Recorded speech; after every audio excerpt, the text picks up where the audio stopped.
We are being hypnotized by people like this. Newsreaders, politicians, teachers, lecturers. We are in a country and in a world that is being run by unbelievably sick people. The chasm between what we're told is going on and what is really going on is absolutely enormous. Oh yeah, dude. There's some Nephilim shit.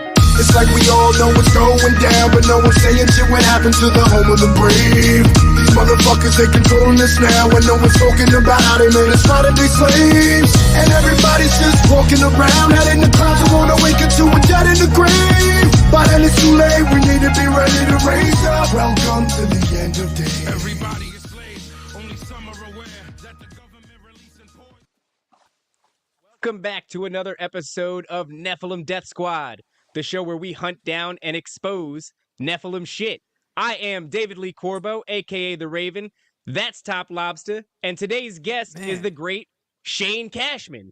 Every episode, What's I listen good? listen to Vinny Paz, and I just get hype. I'm just like, I was ready to go. Once I seen Shane, I was like, the homie's here, and we're going to go crazy. But then Vinny Paz plays, it brings it to another level, man. Shane, thank you for joining us. Yo, it's great to be here. Thank you guys for having me, man. Of course. Shane, before we jump into it, you want to let everybody know, not that you need much of an introduction, but where they could find your work and a little bit about what you do? Yeah, you can find me at Shane Cashman everywhere online, except for TikTok, because of Alex Jones. There's like a tripwire on TikTok where the second they hear his voice, they just zap you off the platform. But I hate TikTok, so I'm not so mad about it. And I write for timcast.com. I write a lot of different profiles. I write about ghosts, aliens, a bunch of Nephilim shit, stuff like that. Oh yeah, he's playing to our soft side already. He's like, he's hopping into the Nephilim shit. I'm like, I'm ready to It's the Panderverse, baby. Yeah. So wait, TikTok really has, they have something that they'll just zap you for anything like that sounds like Alex Jones? I guess it was like the instant I put up like 2 videos of me and him talking when I did InfoWars, and it was immediately gone. They were like, yeah, peace out. And I was like, oh wow, that was it. There's a lot of depraved stuff on TikTok, as I'm sure we all know. But for whatever reason, Alex's voice did it. And he said nothing controversial. The one clip I put up was me wishing Kanye West a happy birthday, because it was his birthday when I did InfoWars. And that was it. You know, that Alex only said like hello or something. So I don't know. Maybe it's me. I highly doubt it. I think it was Alex's voice. You would think that China would have like a vested interest in allowing the voice of Alex Jones to just cause chaos and fracture the country every which way. I think they're missing real estate there. Like that's money left on the table. They should be allowing, if anywhere, they should be allowing Alex on TikTok to disseminate just chaos across America. So if they really want to fracture reality, just let the man go wild on TikTok. But they don't. He hates the CCP too much. I think they have too much pride to let him bash them so openly on TikTok. That is maybe that's what it is. Like a fatal flaw in their design. Yeah. They're spending so much money to do other small things. They're like buy their farmland and shit like that. It's like, dude, just let us see everything, and then man, America will crumble by itself. It's that easy. It's happening before our eyes right now. I've been wondering about this whole, X being like the platform for free speech, and yet like we have David Icke, right? Who's I would say on the same wavelength as far as how long he's been in the game of conspiracy theories, and the messaging is very similar, although Icke takes much more of a backseat when it comes to politics. But we have no Alex Jones, and I'm going, is this free speech or not? Is this America or not? Well, it kind of connects back to what we were just saying about the CCP and pride. You know, Elon's definitely changed Twitter in many ways, but there's still a pride thing there when it comes to his personal feelings towards someone like Alex and any other person that's been kicked off and not allowed back. You know, we know how he feels about Alex Jones. He's been fairly open about his interpretation of Alex's situation in terms of Sandy Hook, which doesn't allow him to like bring him back. I personally would love Alex to be on all these platforms, let everyone decide whether they like him or not. And, especially going into 2024, can you imagine having Alex Jones and Tucker on Twitter going hard against everything, and then leave it up to us to say who we like, what we don't like, but Elon and his team, they just don't like, they think he's genuinely awful. they define awful very different than we might define awful, you know? He's awful. He's So awful.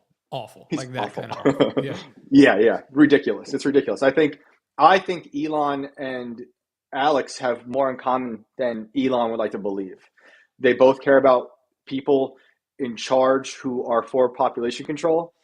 They both hate Paul Ehrlich, who's the guy who's for decades been talking about cutting down the family in this country. They both openly said they think he's the number one enemy in this country. So I'm like, yo, there's a chance there for you guys to come together and get along and talk about these problems that are vastly more important than all the little bullshit we talk about in terms of politics. That's fleeting stuff. This population control stuff has been going on for decades. And Paul Ehrlich is the architect of a lot of that stuff. So at some point, I'd love to see that happen. But I just realized, for now, it's not happening. Shane, you're a unique dude, obviously, but you're in a very unique position where you're friends with Kanye, you're friends with Alex, and I see you all the time. You're like, Mr. Musk, I'd love to get this interview. And it's like, he should do this fucking interview. Like, what are you doing with this AI system? What are you doing with Neuralink? What are you doing with I would love to see the questions you asked him. And honestly, it's probably why he'll never talk to you. But didn't he just come out with Didn't he just come out with an AI that's modeled after his personality? Am I butchering that entirely? What is Krog? It's Gronk. I don't know what that is, but it's his version. It would make sense that it's modeled after his personality, but I don't know about that part. But what's interesting to me in terms of that, me wanting to question him, is like, we have a bunch of mutual friends through Twitter, and some of those friends have been receptive to my public asking of Elon for an interview and have reached out, and they never come to fruition. And my personal feelings are like, maybe he doesn't like my stance on Alex Jones, right? I've been fairly public about that. There was a lot of it on Twitter. It was my pinned tweet for a while. So maybe he's like, I don't want to talk to a guy who's favorable to someone like Alex Jones and Kanye. But him and Kanye might be working it out. Who knows? But here's the thing, too. Like, yeah. So that I've been getting into, well, not anymore, but about 6 months ago, I was really into the psychology of what makes Elon Musk tick, right? Because now you're kind of putting things together, like why this and not this, and why this and not that. Well, I did that tweet. You guys remember, Adrenochrome or the Jays, which way Western win? And Elon Musk likes it and then comments on it. So right now the question is, you should really do some thinking about this yourself, because if you're trying to get his attention, you've got to understand why. And I still don't understand. You saw a picture of Mel Gibson, you saw a picture of Biden, and you decided to say that Mel Gibson is looking buff these days. What's going on in your brain? What is this? What does it mean? I think for him, he probably saw that you guys also have some mutuals, and he was like, "Oh, just interact with this." And then he saw, like, he saw the ABL reports. He understood the bigger meaning, and he probably dipped out of it. So I think that's his thing. Is maybe he doesn't. He shoots from the hip a lot, and when it comes to Neuralink, maybe correct me if I'm wrong. If you've seen something different, I have yet to see an interview that's really in depth with someone who's really like curious and also skeptical of the Neuralink. Whenever it comes up with him in interviews, he kind of laughs off when people bring up the deeper consequences that are deeper into the future. Not just will people be able to walk again and see again. Okay, that's a really complex issue. I understand the beauty in it. But beyond that, when we start talking about uploading your consciousness into the computer, and I have to deal with my kids doing that in 20, 30 years, who knows, right? Kurzweil would like it to happen now. I want to know about that. I want to know what he thinks about that. I want to know what he thinks about regulation and stuff like that. I don't know. I don't know what it is. He might just not have seen it yet. I don't think that's true, but maybe that's the case. I would love to hear him talk about it. It doesn't have to be with me. I just am really, really curious about the Neuralink and what that means, especially now that the FDA has approved human trials.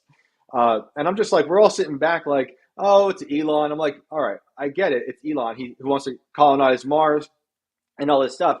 But this is, he built a literal robot to do the surgery in your brain to implant a microchip that could do things such as fixing seizures. It could give you sight back, but it could also get you hijacked. You get hacked in your brain if you upload your consciousness at some point, which people will be like, it'll never happen.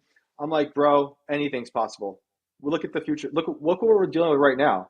It's so much Anything's more possible. nefarious. It's so much worse than that. Like Yes. the thing you shared today with Kathy Hochul talking about going to like Yeah. people that are just putting up random posts online. If you're in New York Mm-hmm. City, they're talking about Yep. arresting you or at least fining you. I don't know exactly what she said as far as punishment, but now imagine this in your brain. You can't even Yep. first off, I have no control from what my brain goes to and my finger types. Literally, it's like just It's a direct vomit. line. There is no As but it should most be. people do, as it should be. Yeah, most people do. All my crimes are out on the open. They're on Twitter already, so they can just. That's my brain. But that's a scary thought that you compare Yeah. those two things and just arrest people for thinking something one day.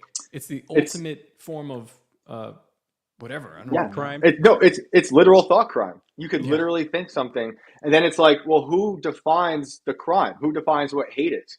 Who's out there saying this is hateful? Like when Linda and Elon say lawful but not awful. What's awful? We have a very different bandwidth for awful, right? Oh yes, I do. Quite different, and they can't weaponize that against us. So yeah, if the Neuralink into the future, who knows how far into the future, a lot of people have it because you'll feel left out in that society without having it, like it is for smartphones today. And you have these things. What's not to say that something will come across their screen being like, oh, Top just thought something about Nephilim, ding him, turn off his fridge, turn off his car, tell his boss all these things. Lock him out That of is his dark. house. And they're doing that kind of stuff already. Right. Remember in the summer they were turning up people's air conditioning, or that guy got locked out of his fridge or something because of Yeah. Amazon. So it sounds crazy to some people, but I'm like, it's really not that far away. So I don't know why we sound crazy for saying it. I got something that sounds really crazy. I had a guest on one of my other shows, the Ravens Watch. His name was Drew, and he goes by Drew Tang on X, and he had a really interesting theory about. Are you familiar with the concept of predictive programming through Hollywood?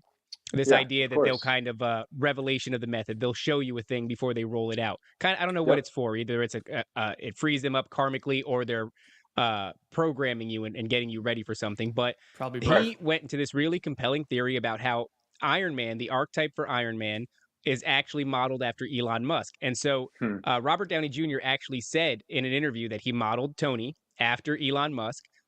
In Iron Man 2, there's this moment where he comes out at the Stark Expo Center, right? Or the Expo show, whatever it is. Yeah. And he lands on stage in classic Yep. Iron Man fashion. And in the background, the X in Expo is giant and highlighted, and it's a different color.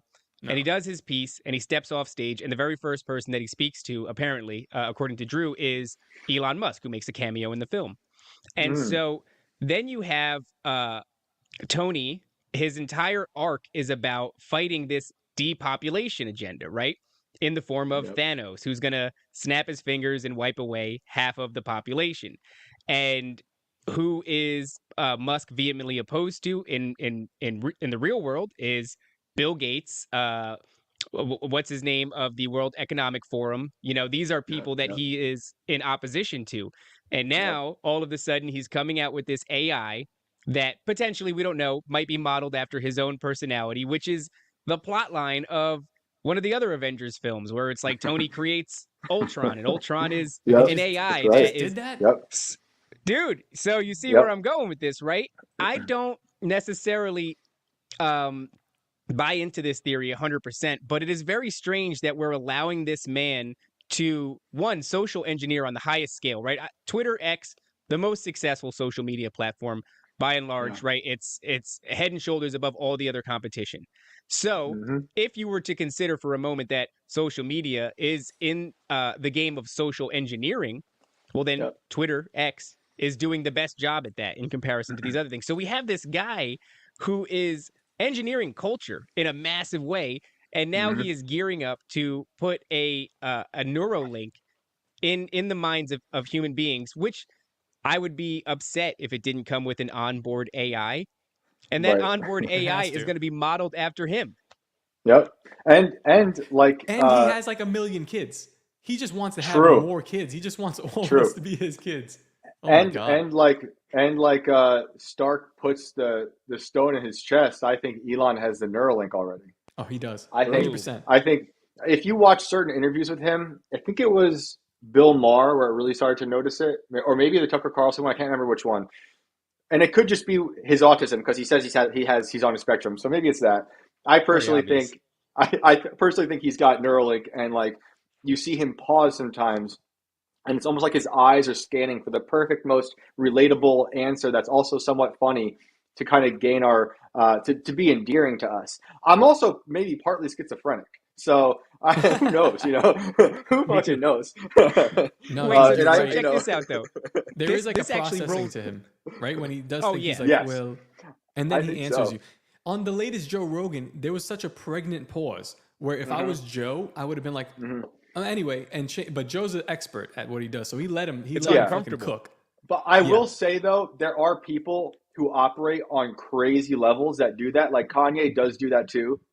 He did it in the Rogan interview. He did it with me. Where like they pause, and maybe he's just searching for that perfect answer. I don't think Kanye has a Neuralink. I think Kanye is very anti-Neuralink. I don't know for sure, but I think sometimes that is, you know, for the to make the argument against what I was saying is that maybe he's searching for that right answer. I just find it hard to believe with Elon because I think he really does believe in his technology, which is dope. You know, it's crazy that he's a wild genius, wild inventor man.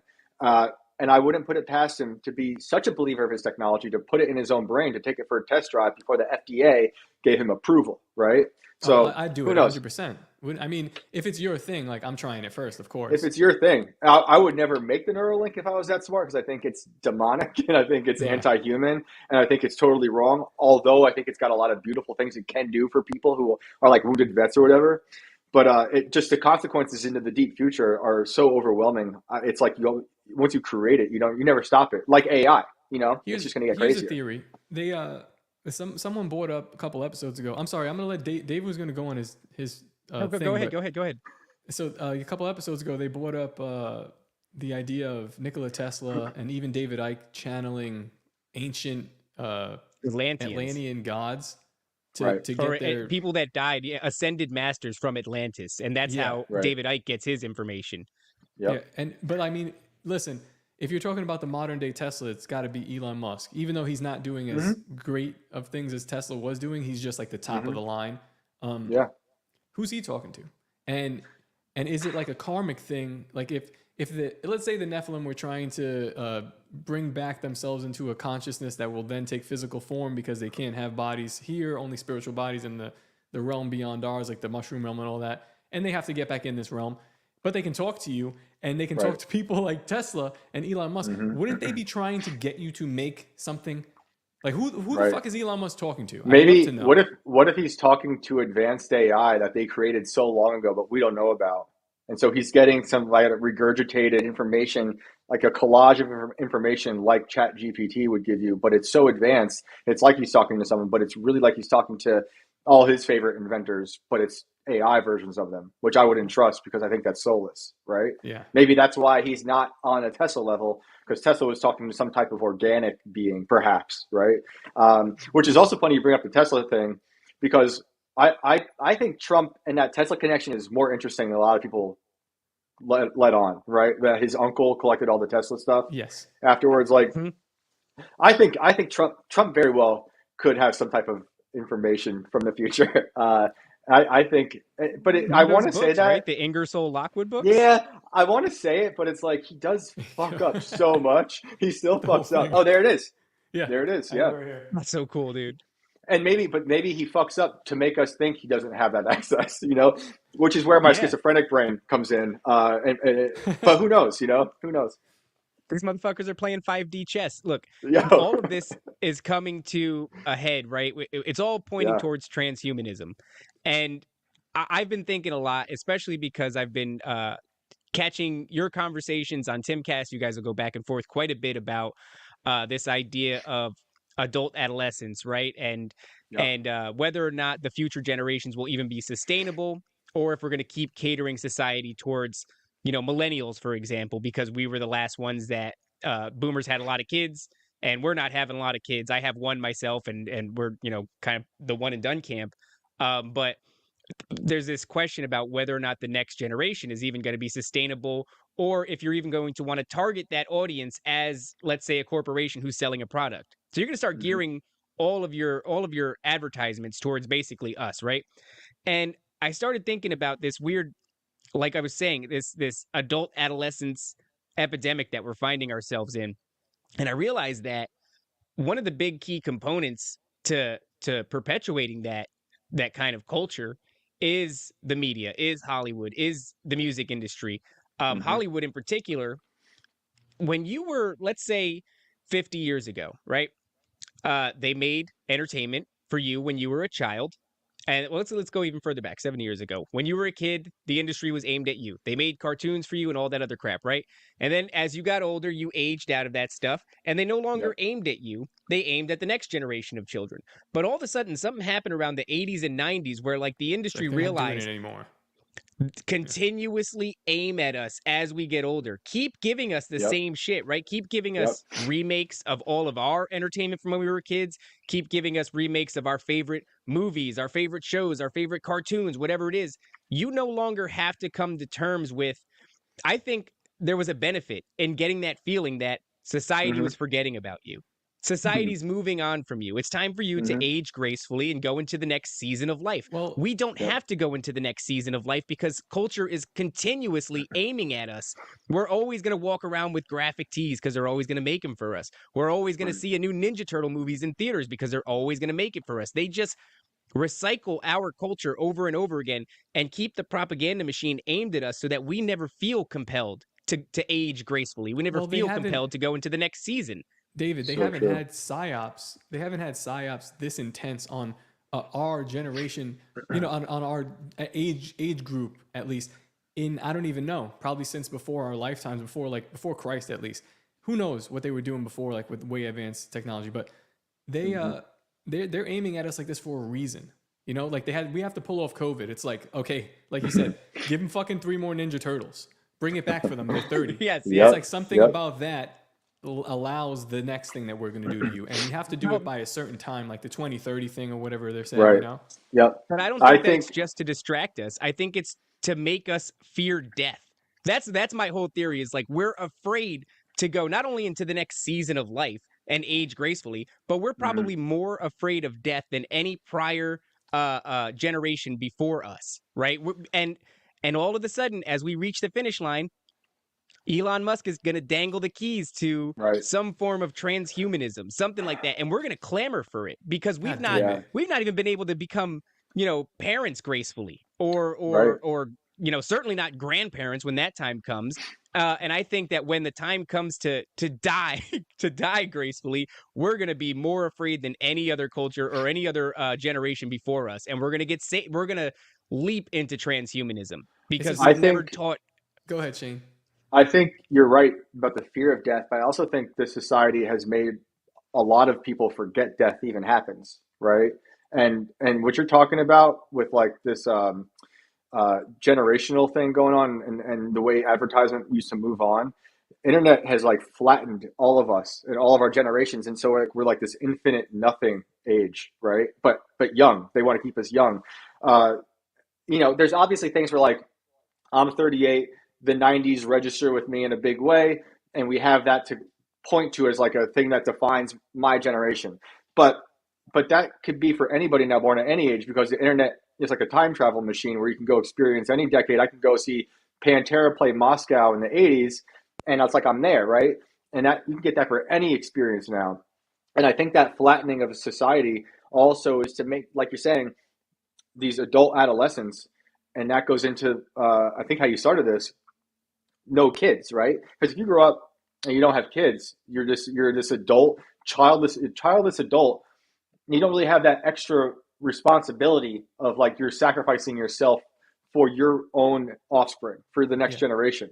And so you're constantly just moving forward like a child with like sort of like faux adult responsibilities, but you're still looking forward to the next Ninja Turtles movies because you're addicted to the drug of nostalgia, and that just keeps you hooked up to whatever bullshit they want you hooked up to keep you distracted, to keep you a kid, to lower the population perhaps, all these things. And but I also think on the positive side, there's a lot of people like our age who still believe in having children and progressing in that way, in a good way, the good word of progress, not the false bad word of progress, like actual progressing into the future with your offspring and continuing that. Because I see a lot of people out, like I'm in the rural areas of West Virginia, and it's like, to me, it feels like the 90s. I see a lot of people who just we're living life still. We want to have families. We go to church. You know, we understand that the world is dark and there's sinister things happening, but we're focused on community and children, and kind of that's like the rebellion against this bullshit we're talking about, like this flattened society. That's where I live. Same thing. But Hell the yeah. thought keeps coming across my head, like as you guys are saying this stuff, because I firmly believe it, and this is I've been thinking it for a while. But it's like we're the generation that's going to have to deal with it. You know, my parents, my mom's been talking about the mark of the beast for the longest time. You know, right? Whether it be a chip in your hand or in your brain, but you can't buy or sell. I mean, this is very close to this, and it's something that people with children specifically are going to have to deal with, because the people without, the ones without the responsibility, the ones I'm going to live fast, I'm going to live forever, this kind of shit, they're going to be the first ones to take this stuff. So like us, which is, it's a fucking scary thought, because there's not as many as there needs to be. And I'm not saying like an outright battle, but like we're just going to have to be like, who knows what happens to just the job market. Everybody gets chipped. Yeah, I think, well, it's kind of like go back in terms of mark of the beast, and in terms of people accepting the mark of the beast. Look at COVID. Look what lockdowns did. It accelerated people who would accept that bullshit. And it also accelerated the people who were more than okay to let their digital identities become their actual identities, right? How many people went online? How many people went to funerals through Zoom? Zoom and Instagram and Twitter became everyone's full-on identity, whereas the physical world just fell away for a lot of those people who were so fearful of death, like what you were saying just a little bit ago, right? And if you're so online, you forget about death. There is no death. You live forever, which then ties in to Neuralink, where you can live forever. Oh my goodness, let's plug in. You know, we could always be like this. We could always do, but maybe one positive thing is, you know, like in COVID, we saw society completely fracture. There was those of us who said, fuck that. We went and lived our lives. We had kids. We did our thing. And there was the other ones, like I just said, who uploaded their consciousness or their identities into the internet. And that was it. And they were happy with that. So maybe in the future, as this keeps going and this keeps fracturing, they'll just stay on the internet and they'll live there, you know, they'll live the remainder of their days out. They'll have fake kids. They'll have their fake wife, whatever. And then they'll just go away. It's kind of like they're just the metaverse killing themselves, right? They'll just die, and then if they die and they upload their consciousness will just be a feedback loop on the metaverse, and who gives a shit? You know, so you can go in and look at it and be like, wow. Then Elon Musk is actually Black Mirror as fuck. He's not pro population. He might be even worse than the Bill Gates, because this is what he's creating. I know. Bill Gates, he says otherwise. Saying one thing, right? Exactly. Bill Gates says like, otherwise. He's like, we got to get rid of 1/4 of you guys on Earth and Elon Musk is like 75% easily with this AI. So imagine that future. Imagine that future where Bill Gates and Elon both get what they want, and it's a sun that's been completely blocked out with a planet that's being swarmed by robot mosquitoes, and then everyone's plugged into the metaverse. How far away is that? It's literally the Matrix. Yeah, it is. Yeah, it is. It is the Matrix. It's insane. See, that part of that what we just described is never really attributed to the movie The Matrix. Most people but that's what I was thinking of. Yeah, but I mean, like the actual dark sky, like they fucking nailed it. With Again, more predictive programming. Probably. God damn, exactly. Man, this is a bad episode. I don't like this. No, it's not. It's a good, dude. I do want to ask you both though. There's something that really gets me upset, and maybe I'm irrationally upset about this. Maybe you guys will see this and go, I don't think that's worth being upset about. But it's this thing, like, I'll go to pick up my son after school, and I'll stand there with all the other parents who are waiting for, they call them the walkers, you know, we'll wait for the kids to come walking up. And the amount of adults that show up in pajamas and they have like Ninja Turtle pajamas on, and they've got, you know, like oversized graphic tees on, and they come out of their house often in their slippers. Like I love a good, I'm sure there's some shit in my closet that's kind of goofy like that. My sneaker collection for a while, I went hard. I've got all gold Air Maxes. I've got all kinds of, and I love those damn things. I have a pretty cool sneaker collection. I don't even want to fucking touch it these days. I got like brown dad shoes, like leather kind of shoes, and like a boot, and that's like the kind of shit that I wear. And I feel like, I don't know, man. I go out and I especially you take a stroll around Walmart, And that'll make you want to bleach your eyeballs because it's nothing but like that's the epicenter of adult adolescence. That's like where you go and they're selling all the Ninja Turtle graphic tees that are in the adult section. Do you guys like are you bothered by that shit when you see it? Because I'm bothered by it. You know Yes, it's disgusting. Consciously, I'm not like a big fashion freak, but consciously I have been like I'll put on like a nice pair of jeans and I'll wear like I always got one of the tees that I made. So I'll wear it. But I try to like match it with the shoes, like to look presentable. But you're right, man. There's so many people, and it is increasing. I worked in an elementary school, so I've seen it. They just like the lack of care, and then this is the generation we're talking about too, right? The nostalgia generation. It's just like they don't give a fuck anymore. They're beat. Yeah, 24/7 pajamas. No, my dad used to talk shit on me and my sisters. We would never do it. He would say, "You never go outside in your sweatpants." You know, so I just grew up like that, you know, and I'm not the one to wear a suit. I have worn suits many times for different occasions, but I typically these days, I like to wear a nice button up shirt. I tuck it in, I wear slacks, and I have the same pair of Doc Martens I wear every fucking day.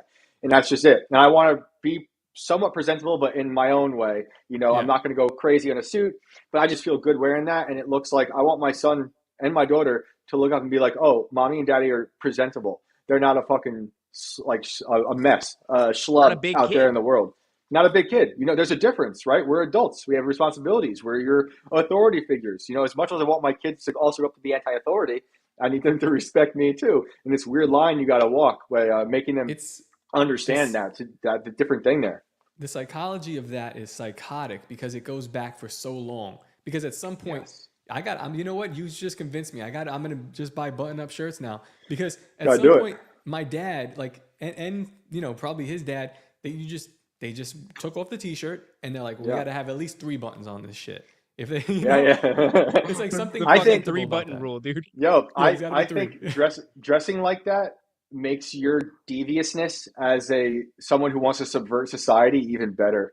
Because it's like aesthetically, people who are not connected to this world at all will look at you a certain way, and then I can just and you fucking subvert them somehow by just like tricking them aesthetically. Not that I you know, I got a lot of tattoos and shit, and so I look a certain way already to certain people, but I like looking at least more presentable than a lot of people at Walmart. And for various reasons though. I also just like, you know, I have the same fucking type of shirt, the same type of pants, the same boots. It's very easy. All black. Shane, it's mostly black. you should have been cast as well, fuck that movie, but if they do decide to make a good movie of it, the Man in Black from the Dark Tower series. Oh yeah. It's like if you just had the hood on, I'd be like, that's the guy. That'd be sick. That'd be sick. Oh man, poor Stephen King. What happened to him? He has to keep selling his soul to make like, because I mean, what they did to the Dark Tower series was just awful. It's like, dude, I didn't see it, but I think when Stephen King got hit by that van, they probably replaced him with a clone, and that's not the Stephen King we knew of back then. He looks like that was the end of him, and now we got the new one, you know, like the Katy Perry version. They're not very good clones. He looks like a cat that's been shaved, you know. There's something like feline about Elon him. Musk gave him a blue check mark and won't redact it. Like he won't. He's continuously funding his blue check mark. And it's really weird too because you see these characters that they pump their fists and they're like, "I'm leaving this platform. This platform is filled with white supremacists and fucking homophobes and all this." And then they never go anywhere. And he's like king of those people, which is such a bummer because, you know, as far as his books and his films go, you know, especially back in the day, like he couldn't miss. He couldn't miss, and now he's fucking missing hard constantly. Yeah, culturally, it's you know, Hollywood-wise, he's just missing.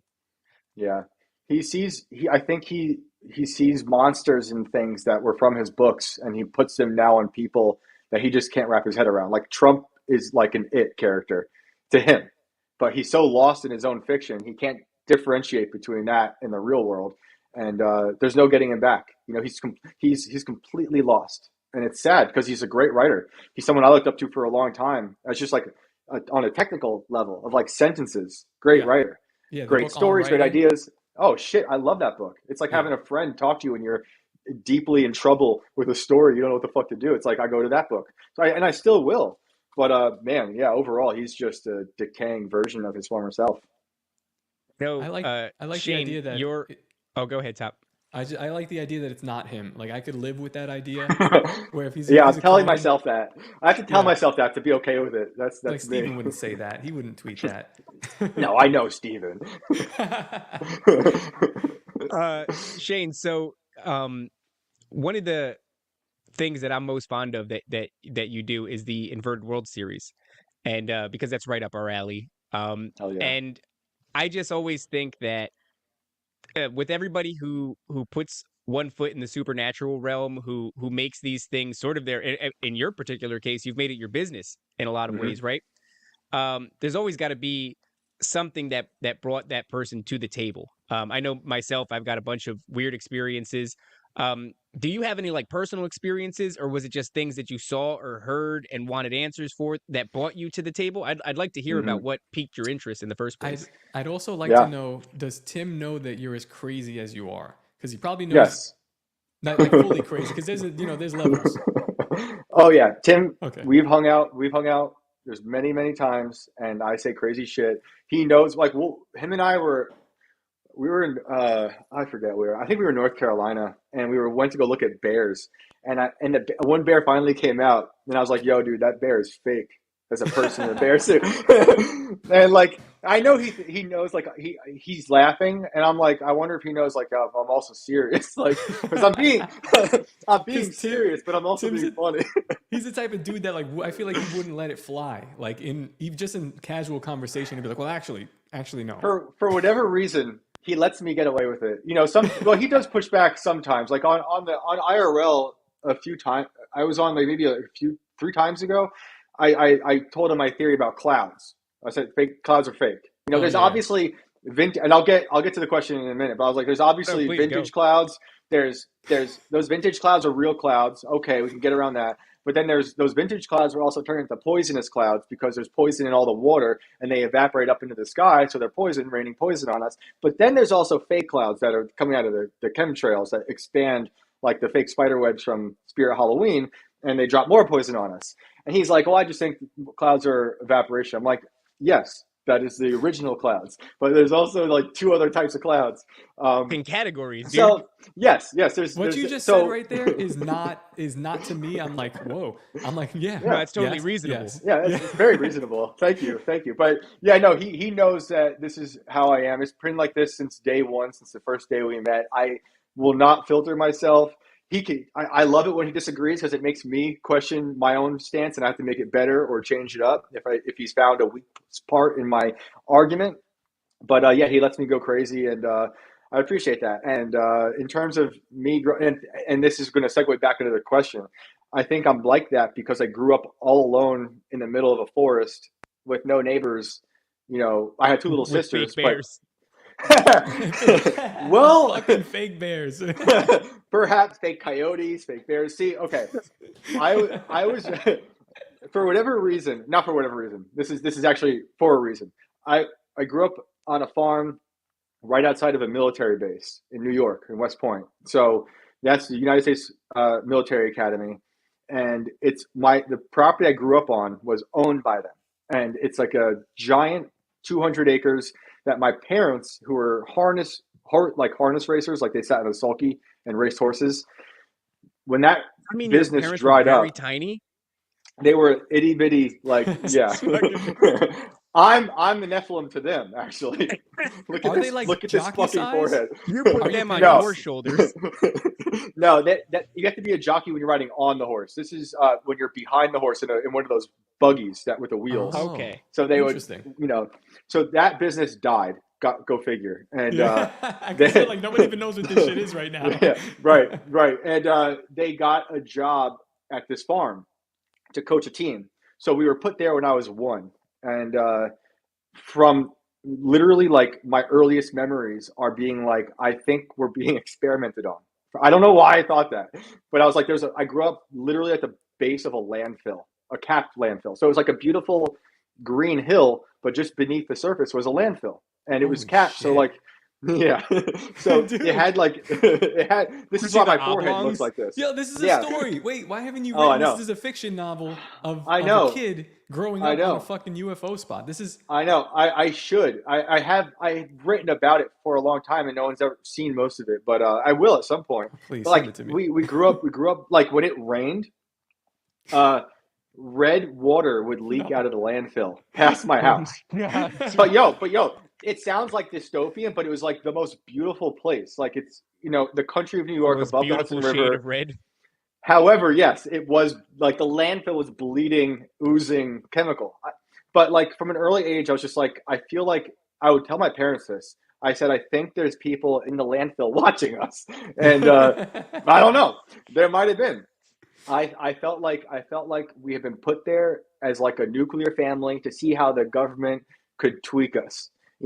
So the forest then started to create a lot of weird things that might just be normal, bears or fake bears in the woods or who knows what. But that started to get my imagination really going because I didn't have a lot of friends. Another thing, shocking, but like also like being at a military base and me being the only civilian, everyone I knew would move every 3 to 4 years. So it's kind of like constantly alone and making new friends, and then Shane, they leave, and that was it. You realize that you're like what you just described to us. Sometimes I think about you and I say like, how did he get to where? Not like in your career, but like how do you get there mentally? Because you're doing something different than most people. And it's like you're telling me a story. I'm like, yep, exactly that. There it Drinking is. that There red it is. water. If I would have made it up, like you would have said, "Oh, that's fucking crazy to say that you just made that up." But exactly what I thought. Yeah, Have you it's listened? crazy, dude. You listened to the latest episodes of Tony Merkel show? He's had a couple of people on. I haven't. No. Okay, he's I been need big to. on. He loves Dogman, right? Always big on Dogman. Of course. Yeah. He's getting into the why are there so many cryptid sightings or things like that next to government bases? Are they? I'm so glad you said that. And because you're talking about fake bears by your house, right outside of a government base, is like maybe.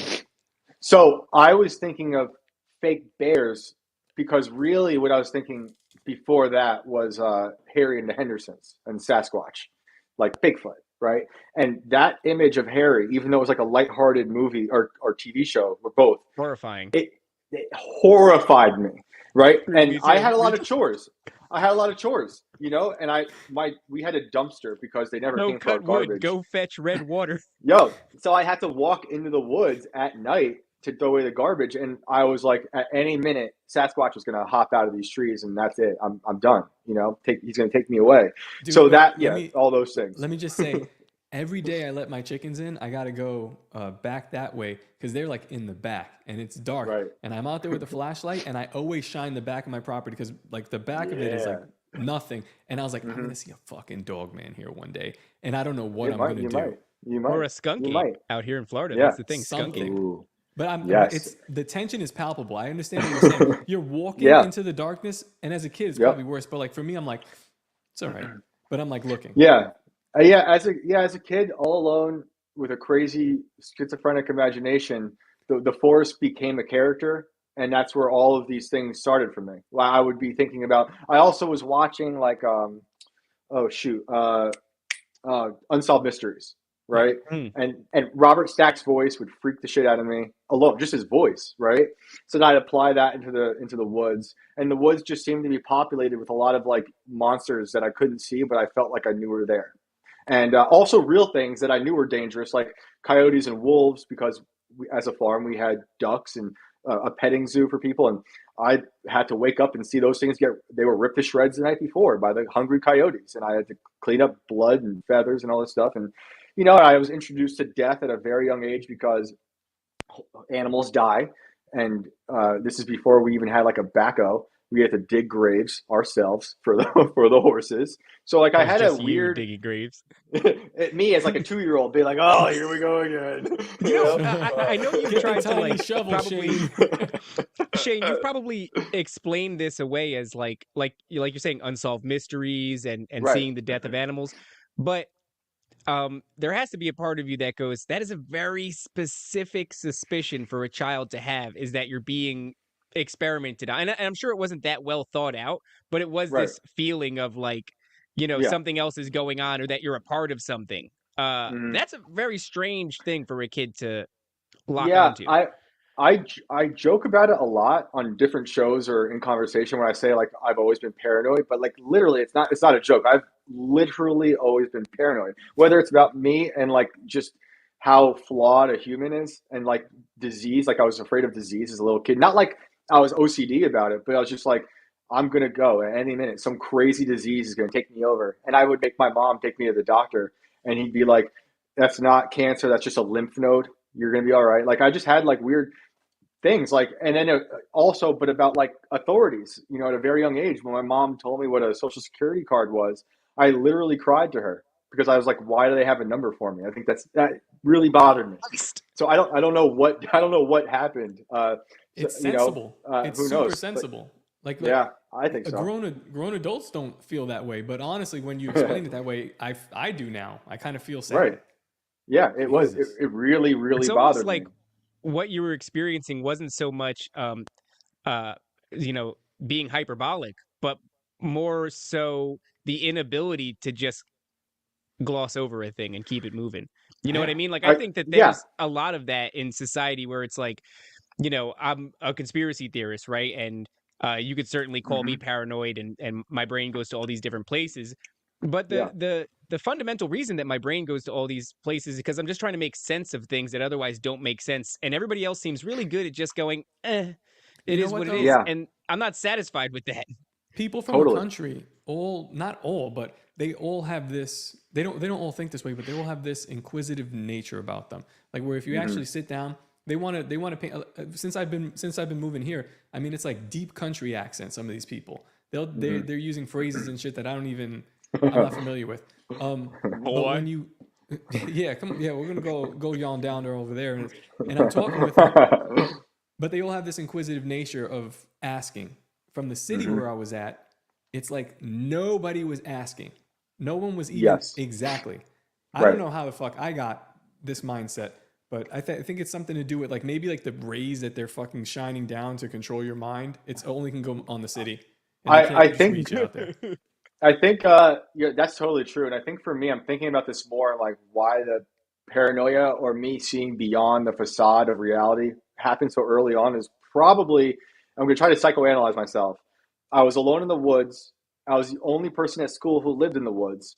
And I would go every day to school and be confronted with people who lived in like a separate reality, right? So, and then every day I'm coming home. And it's not just that. It's like I'm civilian, they're military. I'm digging horse graves on the weekend and riding horses. They're playing Ninja Turtles, and stuff, which I wish I could have done, but I just didn't have that life, right? And I was fairly poor growing up. I didn't have internet until I was in college. I didn't have TV with a lot of channels, but then my friends had all that. I didn't have air conditioning. They did, So it's like a lot of things where like every day I'm confronted with like the difference between me and them and the world they're going through and the world I'm going through. And then on top of that, to make things even weirder, since the property was owned by the military academy, every summer since I was 1, helicopters would land in my yard and the soldiers would jump out. Just real casually. So soldiers would jump out and then play a simulated war all summer long in my yard, in my woods that I knew very well. So like that's why whenever I talk about my idea of the simulation, it's probably born from them watching adults with guns, but playing like basically laser tag, but with like bombs that are exploding all summer long. And then I would be in those wars. I'd go watch them. So it's like I'm experiencing a lot of fake shit that's also very real amongst all my own personal fake shit that's also real, depending on who I'm with. So what's really I'm funny? getting this image of Shane just standing on the edge of the forest, like there's explosions and gunfire, and he's just staring into the dark woods with a glass of red water, just fucking shaking. So I would watch them land, and I would follow them secretly to their base that they would build in the woods. And then I knew that they were being trained. This is by the time I'm like 10 or 11 by older guys, the 10th Mountain Division. And I'd wait for the 10th Mountain guys to come. And I'd say, I know where they are, but I have to hold your grenade launcher, and I want to ride in the Humvee, and I want candy. And I swear to God, and this is what I would do all summer long. Oh, they loved it. I fucking like this kid. Yo, it was dope because I think it kind of mimics whatever they'd go do overseas with some poor kid, Yeah. Be like, oh, those Except for fuckers over there. They'd shoot him right after. Bomb though. him. Yeah. You can actually understand this one. Thanks Like, for the he's tip, adorable. kid. And they drop the drone. Like, Yeah. oh my god. Yeah, when I turn around actually to go back home, they simulate me shooting me. Like, yeah. It's like mission complete. Wrap it up. I like the idea that Shane Cashman has like a government file of people studying him for 38 years now, and they're like, what happens to a kid if we do this to him? And then like at the very end of like this multi-million-dollar study, they're like, he ends up writing for Timcast or something. Like, yeah. You know why Kanye West? They were trying to create a multiple personality disorder, and they just couldn't. He just became a writer. That was the outlet. It's like if you don't write the books, the other voices start going off. Shane, is there? So I want to ask you, in your family, is there any history of like that level of mental illness? The reason I ask is because I have people that are close to me that are actually diagnosed. actually diagnosed. Shane, it bothers me. It bothers me when you say schizo, that you're schizophrenic. That is like, so we're gonna have on Jerry Marzinski soon, and you should check him out. He goes deep into like schizophrenia. I feel like it's one of those words that people use to like slur you. I don't think you're schizophrenic. I should. Yeah, no, I should say I have I had very good friends who are schizophrenic, and to me they're the most beautiful like poets who are connected to a higher meaning and who just have a hard time with their messaging, right? Like I would follow around this one schizophrenic when I lived in this crazy town in my 20s, and him and I just became. I would say I was his friend. I don't know if every day was different for him, but he was saying things back then, and this is 15 years ago, that are resonating with me today. That made no sense to me then, right? It's probably how we feel when we talk about lizard people to someone, And maybe 10 years from now, it might finally click in their brains. But yeah, when I say schizo, I do mean it as like, it's kind of a beautiful thing. There is schizophrenia in my family. I have not been diagnosed, although I probably should have been diagnosed for other things mentally in terms of like crazy anxiety and paranoia. But I've been hopefully channeling it to some degree through my writing. But yeah, there's schizophrenia on part of my family. One of those guys has been in jail his whole life. I've actually never met him. He's been in jail he got out of jail once, and he's probably 60 now. He got in jail for like a lot of carjackings and stuff. When he got out the last time, he then held up his brother with a samurai sword. It was a big news. It was in Florida. That was probably late 90s, early 2000s. Yeah, I know. Florida man, his brother with samurai sword. And then when my grandfather died, so this would be my like second cousin, I guess you'd say, or great cousin. He's my great aunt's son. But anyway, when my grandfather died, he broke out of his mental institution and that was in California, to try to come to the funeral. And he tried robbing a bank with a note that said, I'm going to kill the president of the United States if you don't give me money for like a bus ticket.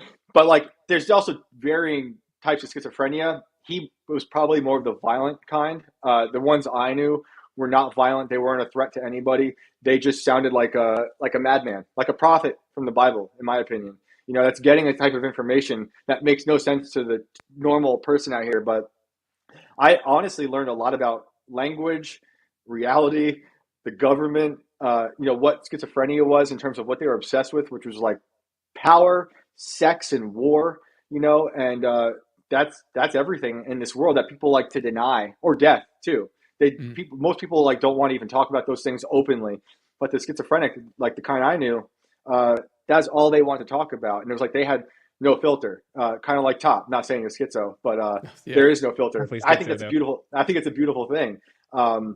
So yeah, I think that's probably the only thing diagnosed in my family. And there was a point between like my late teens and late 20s when schizophrenia does supposedly really pop up, where I'm like, oh, I do sound insane, but I never went to the doctor. I stopped going to real doctors and I started going to shamans a long time ago, and they were very nice to me. They didn't commit me anywhere. Thank God.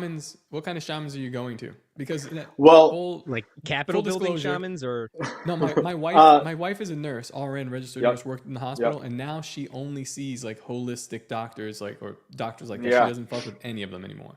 Yeah, I mean, that's not to say I don't fully divorce myself from Western medicine, because clearly there's some good there. But on a whole, I prefer like to try holistic methods before I go there. I don't take pills, right? I'm not trying to do that shit. So the shaman I saw, who's now deceased, rest in peace, Harry Abbey. He was in Scranton, Pennsylvania. He was a dude. I forget where in Africa, but he was like this African dude who he wore just like slacks and a button-up shirt, and he pushed demons out of me that he said were in there for the first time. This is 20 years ago for the first visit. And I went there first to cure allergies that my doctor kept giving me pills for back then. This is before I knew any better. And they were doing nothing. I actually could feel like the nasal spray he was giving me like erode my esophagus or something. It was just like this chemical burn. I was like, this is fucking stupid. I'm not going to this guy anymore. And then my mom was like, I have a friend whose breast cancer was cured by a shaman. And I was like, well, if he could cure breast cancer, he could totally cure my allergies. Like, God, like that's easy. So I went to him. He did like some weird things. He like counted like something with my blood. He would listen to my heartbeat and count it, and then gave me this weird regimen. And I swear to you, my allergies were gone like before the end of that week. And so me and him had a great relationship after that. And there's a few other things I was going to him for, like my anxiety, which is better now, but I still have it. And he died before that treatment ended. So it's this weird thing. That's a whole other story. But yeah, I don't know what he would consider himself. Treatment. It's a crazy story, yeah. And he was a great, great guy. And but he also considered himself Christian. He was Christian, man. He sang in a choir, but he had this really thick accent, and he had a wall of herbs behind him. My wife, I brought her to him, and he was great. And now it's like I just believe if you want to find a shaman, it has to be word of mouth. Like honestly, when we did the QAnon shaman episode, I'm like, oh, maybe this is my new shaman because I'm like, because I need a new one because it's people who openly like advertise as shamans. I'm just like, I don't trust that either. I'm not going to go to some, lady in a fucking muumuu, in her basement who says she's a shaman. Psychics, right? It's like I don't want a psychic that tells me they're a psychic. I want like that person that you always hear stories like they won't even accept money. Like you got to know them personally or know somebody that knows them personally. Like they got to want to talk to you. Yeah, they have to want to talk to you. Exactly. Like if I walk past a psychic and they don't go like, David, like that I don't want shit to do with you. If I walk by and I look at you and you don't fucking know what's going on, I don't want anything to do with you. A psychic. It's like 1 in a million people and you're like, I just fucking got to walk around this whole city. This is crazy. Yeah. I was in New Orleans and it was just like that. I'm walking past like 100 fucking psychics and none of them called me out. So I was like, fuck you guys. I did end up going to one guy and he was pretty cool, but definitely none of them called me out. None of them said anything that was profound.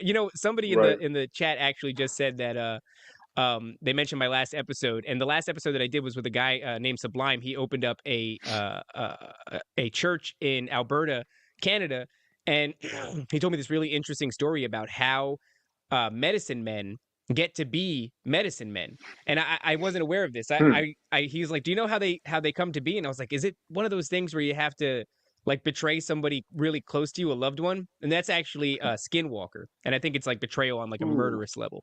But a medicine man, what happens is they actually go out like into the desert, and they walk for I think it's 4 days. They starve themselves, they dehydrate themselves, and they call in spirits as they're walking around. And and they say like the first few days on the periphery, there are like shadows moving and you might hear some growls. That kind of activity gets to be more so and more so as the days go on. Right now you're experiencing sleep deprivation and all these different things. And eventually these entities will show themselves to you and you invite them in. And so I'm like, oh, so the fucking medicine men are possessed, is what you're saying.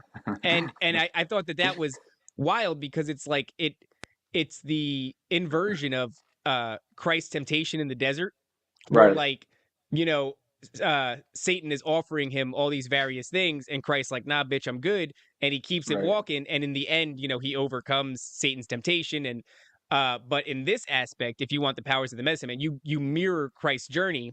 But then in the end, you turn yourself over and allow the entity in. And I was like, holy shit, that's a wild thing. It always seems to be in these realms like this inversion of things, inverted world, right? And so that's right. That's wild. I didn't know that. And it's crazy. So it's like, I mean, this stuff is legitimate. It's just like, which side of the spectrum are they coming from with that? That's That could be a little tricky. But then again, it's like there's so many. I'm of the belief that there's not like one lowercase g God. There's like a lot, you know. So Right. they're walking through. Maybe they're just like looking for a suitor, like one of them that's like not completely evil. But how can you tell? Yep. Yeah.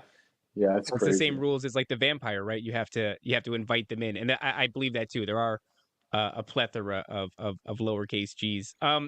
But so you have these experiences, and it sounds like you really don't have to have more justification than that, living on this military base, being subjected to this high level sort of military exercises, Yeah. and I guess that does end up feeding into your paranoia. But by now you've developed this this body of work, and you've been subjected to a lot of people's stories. I just want to say for a second, I know you were with Alex, right? Like all last week.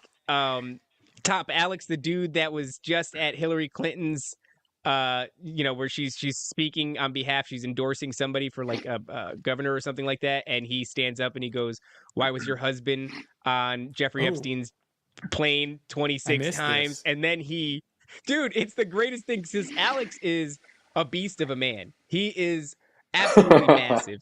And what he does is he stands up and he goes, "Why was your husband on Jeffrey Epstein's private jet 26 times? Why?" And he's screaming. And, security mobs him. And he's not out to hurt anybody, but he is out to give them a hard time. So this dude, this mountain of a man, drops his body weight and just makes them drag him out of this fucking hole on his back. I did see They're that. tearing his shirt and all this shit. But one of the things that Alex does is he's out there doing God's work. He will entrap pedophiles. And then all of a sudden, when they sign up to meet up with some young girl or young boy or whatever, the same guy. I saw Yes. him like busting Fucking pedophiles Alex. with him. You were taking Yes. pictures. Dude, Like, what's Shane doing? Yes. Yo, this is look. he's a hero. Yo, that I think this is like the most important story, in my opinion, I've ever written. Like, I love Alex, and man, it's like I was like worried to have a conversation on a podcast because I haven't really been right since I've left him. Right, like, because I'm serious. You're just talking about like basically demon possession and like letting these entities in, and I'm literally 2-3 feet away from these pedophiles as we're capturing them, looking in their eyes as Alex is questioning them about these fucked up messages they've sent a girl they thought was 11 years old. Right? We did this like 3 times. Dude, are you guys you carrying or something? Because that can get real weird. Will not. I'm not going to answer anyway, one way or the other. But I felt fine. Alex is also a giant dude, and he is very, very good at what he does. So the Clinton thing happened, but I've been watching his stuff for maybe like 6 months prior, and I'm like, there needs to be an army of Alexes out there just catching predators, right? So he sets up this whole operation to, like, he's got decoys, like a woman who poses as a girl. I saw a man literally walk away with someone he thought was 11 years old, right? And then we get that guy. We walk him into an empty field, and we fucking approach that guy and talk to him and question him and all this shit. And that guy shit himself in front of us. Legit. Wow. Yo. And like, okay, so we had 2 guys arrested. Like, the cops came and they got them. And while I'm standing there looking at them, I'm like, yo, these are demons. They're possessed. This is legit evil. It was like nothing I'd ever experienced.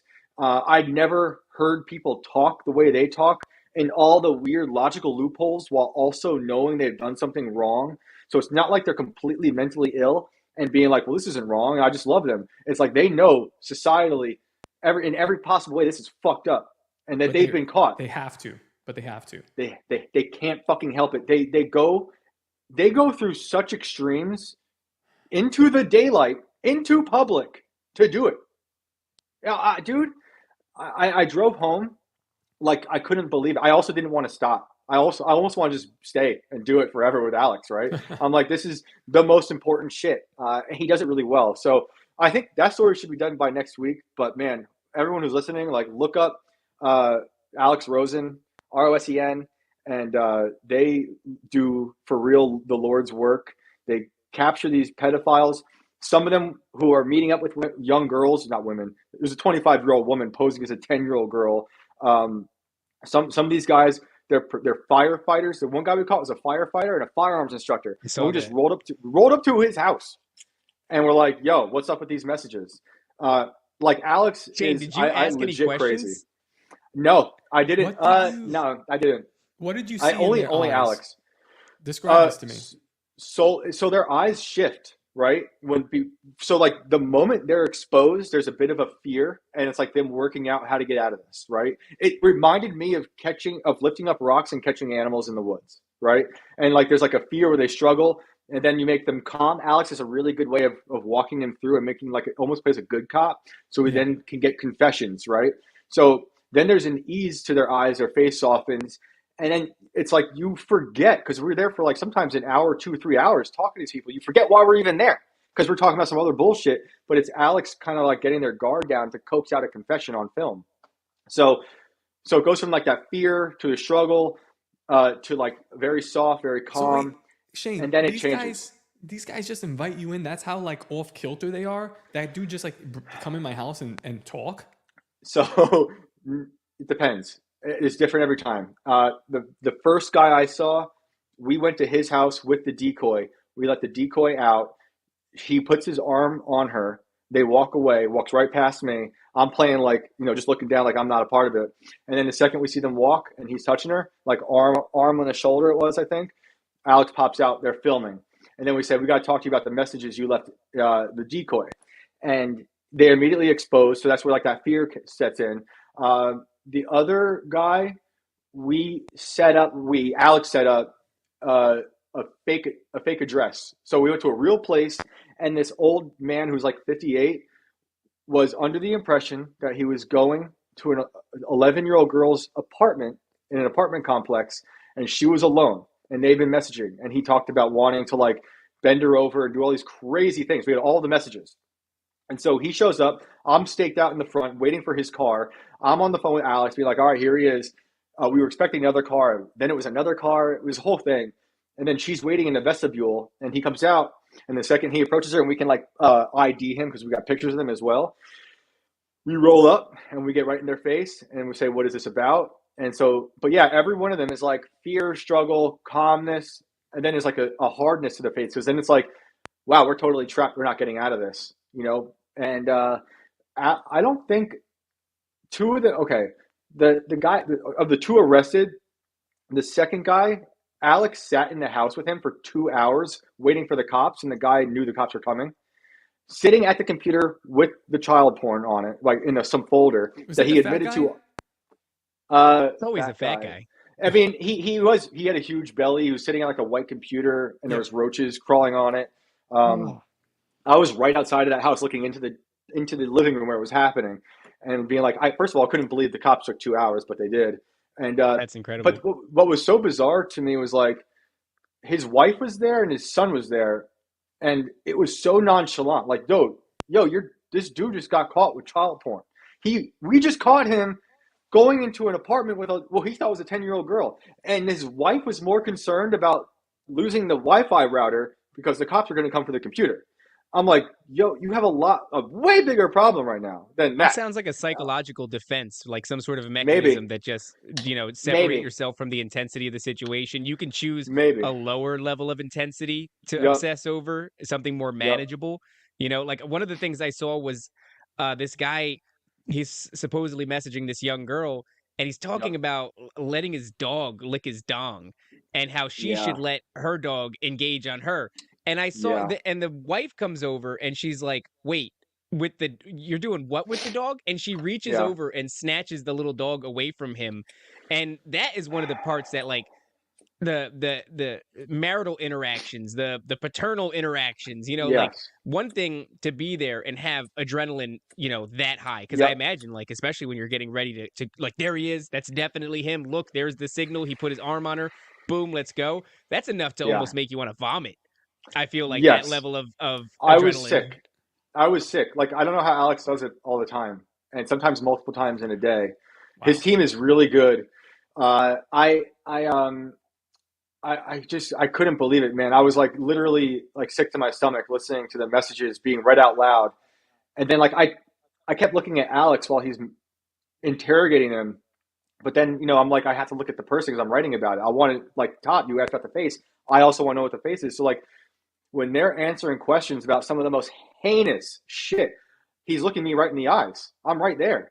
And he's like this confessing to all of us. And I'm like, it was, so when the cops come in and you see the guy cuffed, I'm like, I cried twice. I was like, it was so fucking emotional. Like, it's true evil that I consider them fucking straight up demons. There's no rehabilitating them. They need to be taken out of society, however way you want to take that. But one way, they have to go. Like, they can't be here, right? And they're everywhere. It's literally all these people hit it so well for so long, the most depraved stuff.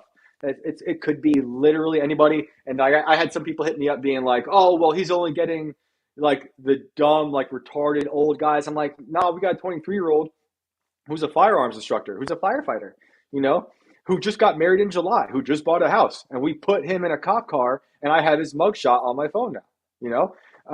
There's other guys who are like high up in IT. Yeah, I should. Fuck that. No, that's how you invite demons, yo.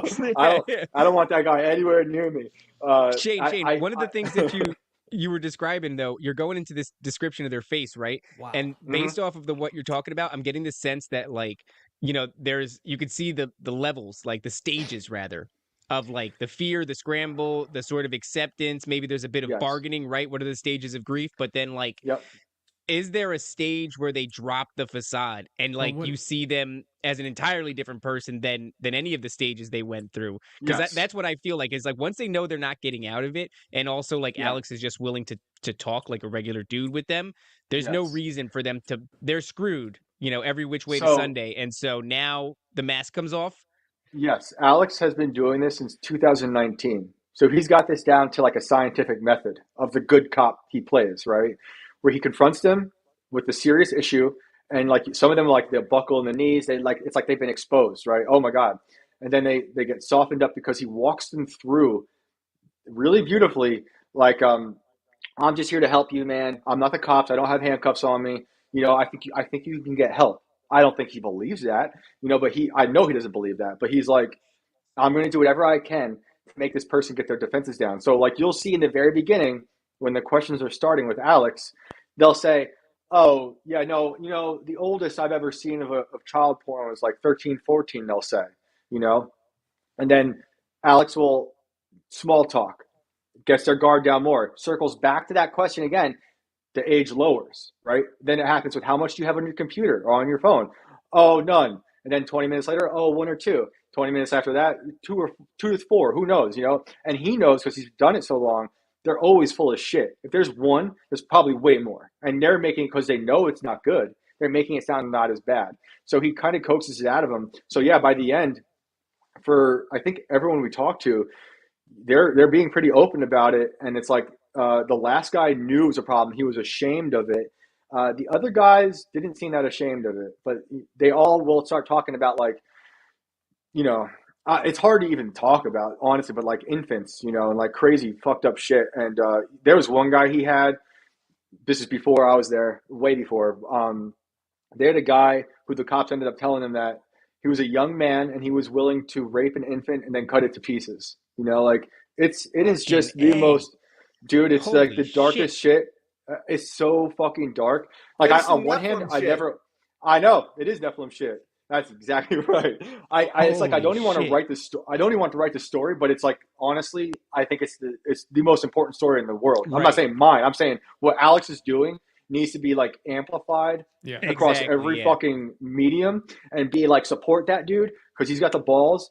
And like, it reminded me, like, okay, some form of cops is okay because like they can at least take this person off the streets because we can't do it. And then maybe we could take it back somehow and we could take him out back. But like the laws in places like Ohio where I was, they make it really tough to apprehend these guys. So that's why Alex takes as long as he does to get the confession, to tell them I can help you delete it off your phone if you just admit to having it and we have it on camera. And then the cops come. And then it's like, Alex then switches it. He's like, oh, hey, officer, Harold was just telling me he's never going to do it again, but he's got it on his phone. He's going to delete it, okay? And then the second the cops start asking, it's like, well, if he starts lying, we have it all right here. And he also gets passwords from people, swear to God. Like, I saw him get passwords. Wow. Twice. It's really I've never seen anything like it in my whole life, dude. It was so intense, I and think your story is super important, and like one of the reasons why I'd say that it's super important is because, you know, I've made T-shirts about like, you know, wood chipper and all that stuff, but it's kind of like a thing that people say because we just can't, until you're describing it right now, it's hard for me to really understand that, like what oh, that me too. person in their I know. brain. But like as you're describing it, and I'm sure as you're gonna write it out, it it's going to paint a disturbing picture that people really should like look at, because like Yes. you know, we say pedophilia and it's just kind of like a passing thing. Oh, it's not, I mean it's Yeah. awful, but you just don't understand how bad it Yeah. is. The problem I'm going to run into while writing it, I can already sense, is like how graphic I want to get by describing certain things that were said. But I'm Mm, going to have to get graphic because I want people to like be completely disgusted, right? I want them to be like, I don't even want to finish reading some of this, right? Because that's how right. I felt. I had to hear it. He broadcast it to everybody. And, I'm not going to share everything I saw because that would be a story that would take 72 hours to read, which some people who don't like me might say that's how all my stories are, which is fair. Fair enough. I But like you, but yes, it's true. these stories are really long. I'm like, well, shut the fuck up. I I don't shortened care. them. I don't care, and it will be in depth, and it will be. It'll have to be graphic to a point where it's like you need to understand what these people are, what they're thinking, and how they're operating in this reality, and how they're hiding it, and what they're messaging to people, like what you should be looking for in your kids, like in Pattern Roblox. recognition. Yeah, Yo, dude, Roblox in is my kid does Roblox, not. We don't play Roblox at all. There's no hell Roblox. no. No, they can't talk to anybody online. And what Right. these people do, they walk through this weird anti-logic to like, oh, I just want to be their friends. I just showed up to see if she was real. I just, they have all these weird loopholes in their brain to make it sound like it makes sense, but it like makes zero sense. It's evil, right? So yeah, I'm excited for that story to come out, and hopefully people read it, and hopefully people support Alex. I'd love to see him get all the support. I think he does it full time. That's all he does, and he's got the sweet team, and they Wow. kill it. I wish there was an army of him, but yeah, that shit. I was thinking, actually, I thought of you guys while I was with the guy in the orange shirt. I just saw that picture I posted of we're like talking to the old man in the orange hoodie, and Oh yeah, yeah, that yeah, yeah. whole that whole time we're standing outside, and outside that apartment complex, He's just someone's talking about the smoke Nephilim. detector, someone's smoke detector was going off. So there you go. Wow. Great. Yeah, that Well, was So I crazy. know look, it's like the man, neighborhood you were in. Say no more. I think we need a palate cleanse. I think we need to Yeah, guys, here's a good palate Yeah. cleanse. Listen, if you want to look really young, okay? No Shave Co. Minimize Oh ingrown hairs. shit. David, if you could pull up that ad read, razor burns I and got it, irritation dude. with our 100% recyclable plastic-free razors. These guys are our advertisers on Tower Gang. I love their product. I'm not joking. They gave me razors. They're freaking tremendous. Go ahead, read his ad read, man. I got to get them to send me some because I'm looking for good razors. But today's episode is brought to you by Nadeau Shave Co. That is Nadeau. Big Shave has been psyoping the American people for decades. Woke companies like Gillette and Harry's try their hardest to convince us that using plastic multi-blade cartridge razors is the best way to shave, which is wild, right? Because it's like they just keep adding razor blades. It's got 4, it's got 5. You don't need expensive replacement cartridges. You only need one stainless steel blade. Whether you're shaving your entire face or just edging up your beard, our single blades provide a barber grade shave for a fraction of the price. Our standard issue includes one traditional safety razor and a box of 100 stainless steel razor blades. They're plastic free, 100% recyclable, and $75 allows you to shave for an entire year, which is a significantly better deal than you're going to get from Gillette. And for those of you who like to use a brand new blade for each shave, sign up for our Quarter Shave Club. Members receive a major discount and pay 25 cents a shave. Take down Big Shave and visit NadeauShaveCo.com. That's NADEAU eaushaveco.com to get yourself our traditional safety razors. Oh, and they're also incorporated in Delaware so that we don't have to worry about taxes, which is pretty sweet. And at checkout, you're going to want to use code Nephilim for 15% off. That's NEFHILIM for 15% off at checkout. Spelled it wrong. That's fine. Use that. Did I fuck that up? I don't know, whatever they say. But type in Nephilim if it works, whatever. It just it does remind me like as you're saying that, it's like all these people that are in power that are pedophiles, but the demon aspect to it really makes me a little bit more interested, because it's like, so you're saying, like, you kept saying, like, we're stuck here. You'll see it go across the guy's face. We're stuck. We, as in, like, there's something else. Why wouldn't that demon just bounce?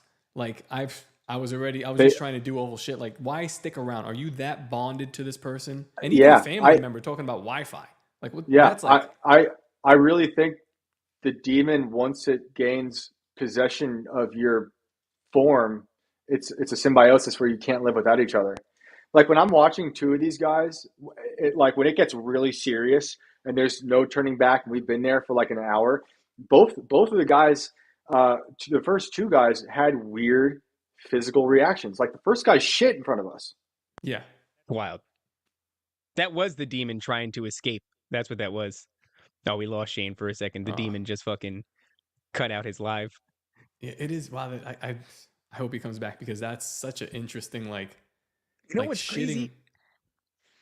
I wonder if Alex has ever gotten into like a physical. You would think like it's going to come to blows every time that you fucking confront a pedophile, because they're going to kick in their ride, and they're going to want to get out of this any which way. And like maybe it's because I don't know if you've seen Alex, but Alex is a giant man. Shane is back, thank God. We thought the demons cut the stream. Did, but yes. Man, you sound crazy. Hold on. We're getting a feedback. Crazy feedback. Loop. Yeah. Go ahead. You want me to come back? How's that? No, Is you're that good better? now. You're good now. Okay. And then the second guy almost collapsed in front of us outside, saying his heart was messed up. And then I was like, These are the These same are the dudes. Like demons. one shits himself and the other one collapses. different. Yeah. The other guy almost collapsed. And that was, I thought that is the demon inside doing something, but it can't leave, right? It's there. It's stuck. Probably like I just really do bounced believe around that. him. Yeah. Yeah, almost like when you trap an animal, right? In that first few moments, it's like it's freaking out, shaking. Because then when we got the 23-year-old guy, he didn't have that emotional, that physical thing going on. And then for me, I'm so at that point locked into the demon narrative with this. I'm thinking like maybe the demon is him, and him is so new, and they don't have that bond yet, right? Who knows though? Because he didn't have that physical thing going on. I was waiting for it. And if you watch a lot of other Alex's videos, it happens quite frequently, especially with the older guys. There's one of the most fucked up videos is a guy he confronts in Iowa, and they know going in. Alex knows going in that this guy's molested his daughter and was about to sell porn, or has sold porn of his 6-year-old daughter, and was inviting someone over to partake in that. And that was insane. That one was like the hardest one to watch. And that guy had a stroke beforehand, right? Like 2 months prior to Alex seeing him. And he kept saying the stroke is when this happened, when I started being attracted to my daughter. But then with Alex, like the more he goes through it, it's like it wasn't a stroke. We find out this has been going on for a long time, well before the stroke. And so I think something happens with these people where something is opened in their like some type of vessels open in them, inviting these demons in, whether it's doing evil deeds, whether it's drugs like meth or something, who knows? But something's been invited in, and these people can't get rid of it. And that also connects back with what I'm saying with they can't be rehabilitated. There's no coming back from that. You can tell me until you're blue in the face that you think someone's been rehabilitated when it comes to that stuff. I'll never fucking believe you. I will never fucking believe you. Ever. So they need to just go away for good, Let me ask whether you this, it's Shane. alive in a building or not. Yeah. That's what, so like jail is not, I was always Right. like wood chipper, right? Fee first. Haha. Right.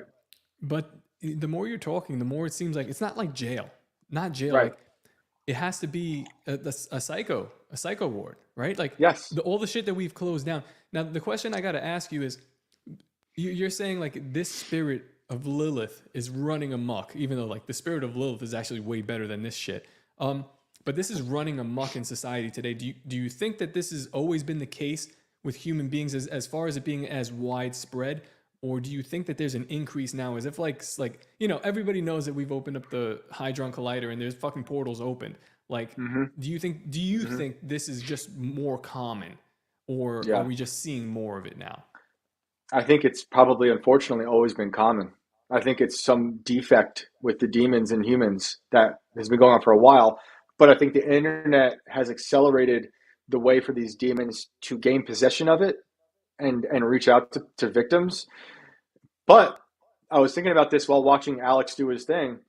The internet has also weaponized, Alex has weaponized the internet against them. So it's kind of going back to destroy them. Hopefully, there's only one Alex though, But I think the internet has definitely accelerated their ability to do it, and maybe it's opened up more portals for these demons to get into these people. But unfortunately, this is just something that humans have always done. There's always been serial killers. There's always been monsters. There's always been this shit. There's just more of us now, and there's more ways of doing it. You know what, Shane? I do kind of feel like I wouldn't be surprised if it was more prolific now, though, because of things like, how long ago was it that Netflix did Cuties? Remember that weird shit? And they got a lot of pushback for that. Now, Cuties is an extreme example, but there are several degrees lower than that, right? And we're just talking about the things that media kind of pushes. The sexualization of children is something that you don't have to. There's constantly these shows all about, they're geared towards women predominantly, all about like the sexual lives of teenagers, and they're played by adults. It's like adult actors, but it's like constantly, why the fuck are we going down this path? Why are we doing this all the time? And I think that there is a lot of stuff from media to fashion that contributes a lot of this slow acceptance of that kind of shit. And I think that emboldens some of these characters, because they're no longer that far. Oh shit, we lost him again. I'm here. I'm listening. But they're no longer that far on the periphery. It's like the inner circle is expanding, and now they're almost getting pulled into it culturally. It's almost becoming acceptable on more of a level than it used to be. So I would say that I wouldn't be surprised if it was in some ways worse. That's a good way of putting it, of it being more culturally accepted, which like they're creating this world for it to be like an okay thing. Clearly, right? Like when you say Cuties, I was instantly reminded of a friend I no longer have because he didn't like something I said about fucking politics. But when we were still friends, I told him about Cuties. He had a young kid, a newborn kid. And I'm like, that movie's fucked up. And he was like, oh, that's just their culture. That's just France. I'm like, what, dude? Like, how do you think, how are you even trying to make this okay? This is totally insane. So it's not unique to him. There's a lot of people who see this now. He unfriended you because of your politics? Doesn't it make sense? Doesn't it make sense? Interesting. Yeah. I wrote a poem that he didn't like about Black Lives Matter and fucking COVID and lockdowns. And he called me at like midnight. He called me crying. Crying. And that's when I knew. I was like, this is totally done between me and this guy. You're a hell of a writer. Yeah, I guess so. It was that is, to me, when people get mad at my writing, I love the support. It's amazing, but there's no greater reward than people getting mad, which has been a pretty good year for that for me, honestly. Well, 2024 is going to be even crazier. As we were talking about it before, 2024, I was telling my wife, it's ramping up to be like some of the most retarded shit you've ever seen. If you thought 2019, 2020 was stupid, 2024 into this election, I'm not looking forward to it. Like I'm not, I don't even look at politics anymore. I just know it's going to be such high grade nonsense. Like, I don't even know if we'll survive it at this point. Like, I'm dead serious. Like, whatever these people are planning, not looking forward to it. We're coming up on an hour and a half. I want to respect your time, Shane. Just give me a quick synopsis. What do you see in 2024? What are you thinking? I hope we make it. I hope we make it there. I think it's a very real possibility that they're going to try to turn off the internet. and they're going to blame it on a solar flare, and they don't want us talking. All of this, all the podcasts going on, they've done a really good job of subverting the narrative that they've had a stronghold on for so long. And look what we did to COVID, how we like undermined that narrative. Look how we undermined politics, all their election stuff. It's like if they can get rid of the internet for a little bit, they're gonna be getting away with a lot more, like they used to, right? So that bothers me. I hitched my trailer to no horse. I have no I don't care about it. I don't like any politician. Unfortunately, Trump might be the one to vote for, but I think he's highly flawed, in terms of he gave us the vaccine. He started the lockdowns. There's a lot I don't agree with on him, but I'm going to vote for him because well, that's why I might vote for him. I don't, people like RFK Jr. I think he says a lot of things I like, but I think he's always a liberal, and he'll always be a liberal. Things I like, Shane, but I can't understand any of them. There is that. Shane, we had on Donnie Darkin, and he laid out the plot or the timeline of Donald Trump being the Antichrist convincingly. And I was like, very possibly the Antichrist. And at the end, I asked him, I said, will you vote for him again? Because I still will. I'm still like, that's how stupid things are. But you're right. Like you just said, he's the worst candidate. But I'm like, I saw him in the UFC event. I was like, yeah, I guess I'd vote for him. I mean, he's funny. He's a really funny Antichrist. There is that. At least, that's the least we can ask for. I think what I would like to see with him is that he learned his fucking lesson, hopefully, and he'll surround himself with better people, and he'll be the wrecking ball that I want him to be. But I can't trust that because he still wants to be loved by all these institutions that I despise. He still wants corporate media to like him. I hate that. I wish he would just stop giving a fuck. But he comes from a different world than me, in a lot of different ways, right? Obviously, I hate Nikki Haley. I hate all those other people running. It's a joke. Vivek is interesting to me. I think he's really smart. I don't think he'd be president. I think he also has done some plagiarizing with some speeches that I think is interesting. And his past is interesting. So there's a chance we're going to see a Trump Vivek ticket. No, I don't know. Trump I could see that would be fun, but I don't even think it's going to be that. I think it'll be more like left field. They came out together at the UFC I know. event. Yeah, that was dope. That was dope. I liked it, but I don't know. I think Vivek will probably be in the administration. I thought he was going to pick Carrie Lake as a VP, but she's running for Senate now in Arizona, so that's probably not going to happen. But I don't know. It's going to be a crazy thing. They're going to try to find a way to destroy our way of communicating freely, and that's the thing that bothers me. Like when we talked about Hochul at the top of this show, what she's doing in terms of hate speech, that means nothing. How are they going to start suppressing our ways of subverting their narrative? So I hope we get there. I hope they don't try to take us out even more. But as the world descends into more war, anything's possible. And we're seeing this war fracture the left and the right. And it's just ridiculous. All I care about is this country and getting this country fucking somehow back on its feet. But we've been a revolving door of tragedy, and we can't even fix those problems, like Maui burning down, like East Palestine blowing up, like all this bullshit. Half the country's on SSRIs. We have so many problems here. I don't give a fuck about any other country other than this one. And that's all I want to see. And hopefully we get to a point where we can even address that. Wow. Is there any more to say after that? I mean, this guy just dropped if you had a microphone, just like, that's it, man. You fucking nailed it. Shane, thank you for coming on the show. You was doing No Way Jose with us last time. We love you. And I look forward to your piece coming out. Thanks, man. I love you guys. I'm stoked for what you guys are doing. I think I meant to say this to you a while back. I'll say it now on the show. I think a lot in terms of rap. And when I think of Tower Gang, I think of like Wu-Tang, right? But then I saw you guys happen. I was like, it's like Method Man and Redman doing something. And that shit is like, that shit's amazing to me. So you're putting out bangers and it's dope. And I'm happy for you guys. Thank you, dude. Thank you for your time. I really appreciate it. Maybe if the internet gets shut down, we'll cross paths while we're screaming on bullhorns about Nephilim shit. I mean, that's going to be the only recourse is fucking going outside and screaming into the ether like they used to do. But thank you for your time, man. To the audience, thank you guys for listening. Don't forget to go to NephilimDeathSquad.com, do all that fun shit. And until next time, guys, peace. greatest hypnotist on planet Earth is a oblong box in the corner of the room.